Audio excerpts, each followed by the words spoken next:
नमस्कार, सर्वांचं स्वागत आहे उत्कर्ष इन्स्टिट्यूटच्या ऑनलाईन लर्निंग प्लॅटफॉर्मवरती।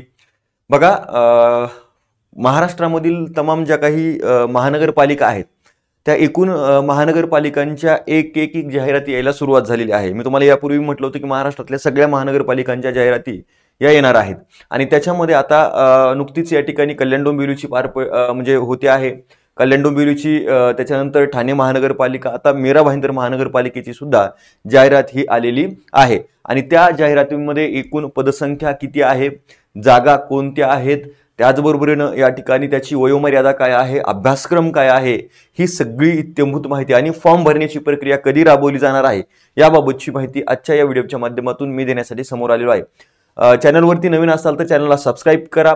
जास्तीत जास्त तुमचे मित्र जे तयारी करणार आहेत त्यांच्यापर्यंत लिंक शेअर करायला विसरू नका आणि व्हिडिओ माहिती पूर्ण वाटला तर व्हिडिओला लाईक करायला विसरू नका। ठीक आहे, चला सुरुवात करूया आपण आपल्या सेशनला। बघा, पहिल्यांदा या ठिकाणी मीरा भाईंदर महानगरपालिका, सगळे सिस्टीम मॅनेजर संगणक विभाग मीरा भाईंदर महानगरपालिका। इथं स्पष्टपणे सांगितलंय की मीरा भाईंदर महानगरपालिका आस्थापनेवरील, लक्षात घ्या, आस्थापनेवरील गट क संवर्गातील रिक्त पदांची सरळ सेवेने भरती करण्याबाबत जाहिरात संकेतस्थळावर प्रसिद्ध करणे बाबत। मीरा भाईंदर महानगरपालिका आस्थापनेवरील किती पदांची जागा आहे, तर जागा तर कळल्या तुम्हाला 358 रिक्त पदांची ही सरळ सेवेने भरती प्रक्रिया राबवली जाणार आहे। ठीक आहे, त्यानुसार गट क संवर्गातील 358 रिक्त पदांची सरळ सेवेने भरती करण्याबाबत, लक्षात घ्या। आता इथं स्पष्ट या ठिकाणी म्हटलंय की करण्याबाबत जाहिरात महानगरपालिकेच्या संकेतस्थळावर प्रसिद्ध करण्यात यावी आणि ही जाहिरात प्रसिद्ध करण्यात आली आहे आणि याला मान्यता 20 ऑगस्ट 2025 रोजी देण्यात आली होती। त्याच्यानंतर जर बघितलं तर या ठिकाणी इथं ऑनलाईन अर्ज सादर करण्याचे वेळापत्रक, अर्ज सादर करण्याचं वेळापत्रक सुद्धा स्पष्ट केलं गेलेलं आहे। त्यामध्ये जर बघितलं तर तुम्हाला पाहायला मिळेल ऑनलाईन अर्ज नोंदणी कधी सुरू होईल, तर 22 ऑगस्ट 2025 या दिवशी या ठिकाणी अर्ज प्रक्रिया सुरू होणार आहे सायंकाळी 5 वाजल्यापासून। ठीक आहे, आणि कधीपर्यंत चालणार आहे तर 12 सप्टेंबर 2025 च्या रात्री 11 वाजेपर्यंत, 11 वाजून 55 मिनिटांपर्यंत या ठिकाणी काय चालणार आहे, ही भरती प्रक्रिया चालणार आहे। इथं शुल्क भरण्याचा सुद्धा अंतिम दिनांक 12 सप्टेंबरच असणार आहे आणि इथं अजून सांगितलं की परीक्षेची ऑनलाईन प्रवेश पत्र उपलब्ध होण्याचा दिनांक परीक्षेपूर्वी 7 दिवस अगोदर काय केलं जाणार आहे, तर ही या ठिकाणी तुमचे हॉल तिकीट अवेलेबल करून दिले जातील आणि त्याचबरोबर या ठिकाणी ऑनलाईन परीक्षेचा संभाव्य दिनांक जो आहे तो मीरा भाईंदर महानगरपालिकेच्या या अधिकृत वेबसाईटवरती उपलब्ध करून दिला जाईल आणि तुम्हाला ते वेळोवेळी चेक करत राहायचंय। ही झाला फॉर्म भरण्याबाबतचा या ठिकाणी तपशील। मग आता जागा नेमक्या कोणत्या आहेत आणि किती आहेत ते पाहूया। कनिष्ठ अभियंता स्थापत्य याच्या जागा आहेत, लक्षात ठेवायचं 27।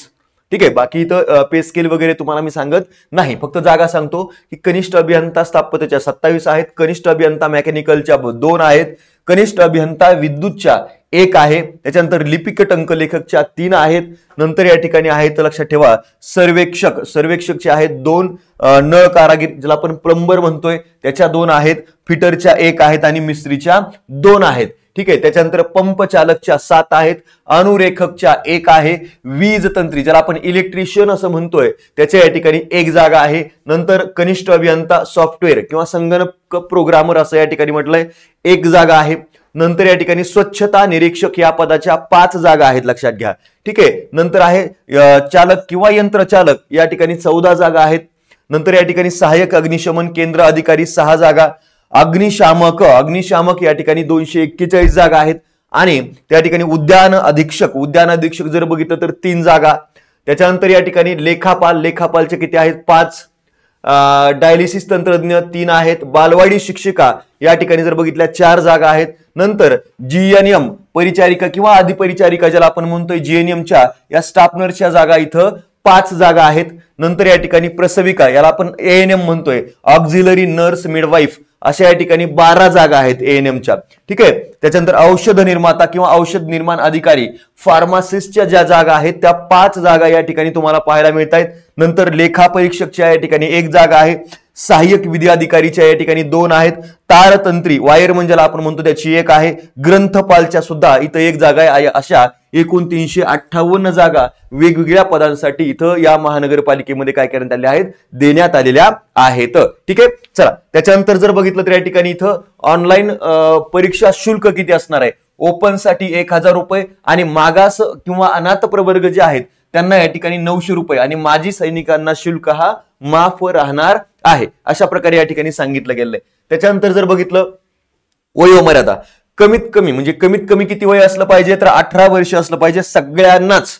ठीक आहे. आणि मग आता मॅक्झिमम वयोमर्यादा किती असणार आहे, तर कमाल वयोमर्यादा ओपन साठी जर बघितलं तर ही 38 आहे आणि मागास वर्गीय ज्यांना रिझर्व्ह कॅटेगरीमध्ये येतात त्यांच्यासाठी आणि अनाथ उमेदवारांसाठी 43 एवढी या ठिकाणी दिलेली आहे. पण त्याच्याही व्यतिरिक्त प्रावीण्यप्राप्त खेळाडू कमाल वयोमर्यादा किती आहे, खुला आणि मागास सर्वांसाठी किती, 43 आहे.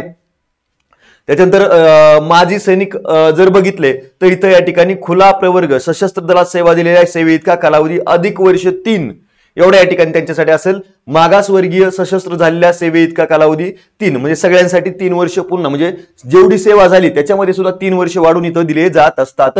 ठीक आहे. दिव्यांग व्यक्तींसाठी 45 आहे, पदवीधर अंशकालीन यांच्यासाठी सुद्धा 55 आहे आणि जे प्रकल्पग्रस्त आहेत आणि भूकंपग्रस्त आहेत अशा कॅन्डिडेटसाठी 45 वर्ष वयोमर्यादा ही मॅक्झिमम वयोमर्यादा तेवढी असली पाहिजे असं याच्यामध्ये स्पष्ट केलेलं आहे. ठीक आहे. आणि उपरोक्त नमूद वयोमर्यादा ही अर्ज स्वीकृत करण्याच्या अंतिम दिनांकास विचारात घेतली जाईल. म्हणजे जो काही लास्ट डेट आहे 12 सप्टेंबर त्या दिवशीची या ठिकाणी वयोमर्यादा ही निश्चित घेतली जाणार आहे. वय त्या ठिकाणी इथं कन्सिडर केलं जाणार आहे. अशा पद्धतीनं या ठिकाणी ही वयोमर्यादा, पद आणि परीक्षेचं स्वरूप, आता परीक्षेचं स्वरूप आणि त्याचा अभ्यासक्रम नेमकं काय आहे बघा. इथं जर बघितलं तर परीक्षेचं स्वरूप आणि त्या अनुषंगाने सूचना काय आहेत. कनिष्ठ अभियंता असेल, जे काही मेकॅनिकल असो, स्थापत्य असो किंवा इलेक्ट्रिकल विद्युत असो, सर्वेअर, प्लंबर, फिटर, मिस्त्री, पंपचालक, अनुरेखक, वीज तंत्री, संगणक प्रोग्रामर, बरोबर. त्यानंतर स्वच्छता निरीक्षक, उद्यान अधीक्षक, डायलिसिस तंत्रज्ञ, अधिपरिचारिका, याला आपण काय म्हटलंय तर जीएनएम, प्रसविका म्हणजे एएनएम, औषध निर्माण किंवा औषध निर्माता किंवा फार्मासिस्ट म्हटलंय, सहाय्यक विधी अधिकारी, वायरमन व ग्रंथपाल या पदाकरिता परीक्षेचे स्वरूप या ठिकाणी कसं असणार आहे ते बघा. कालावधी 120 मिनिटाचा राहील म्हणजे 2 तास. आणि इथं बघा मराठी आहे, मराठी जर बघितलं तर या ठिकाणी तुम्हाला पाहायला मिळेल 15 प्रश्न असतील. त्याच्यानंतर या ठिकाणी इंग्लिशसाठी 15 प्रश्न असतील, जनरल नॉलेज याच्यासाठी सुद्धा 15 प्रश्न आणि रिझनिंग इथं मॅथ असणार नाहीये, तुम्हाला काय आहे रिझनिंग आहे. तर रिझनिंगला इथं किती आहेत 15 प्रश्न आणि टेक्निकल म्हणजे संबंधित विषयाचं जे काही तांत्रिक ज्ञान आहे त्याच्यावरती तुम्हाला 40 प्रश्न विचारले जातील. अशा प्रकारे या ठिकाणी काय आहे प्रश्नांची संख्या आणि इथं काय दिले त्याला गुण दिलेत म्हणजे प्रत्येक प्रश्न हा 2 गुणांसाठी असणार आहे आणि असे 100 प्रश्न हे 200 गुणांसाठी इथे असणार आहेत.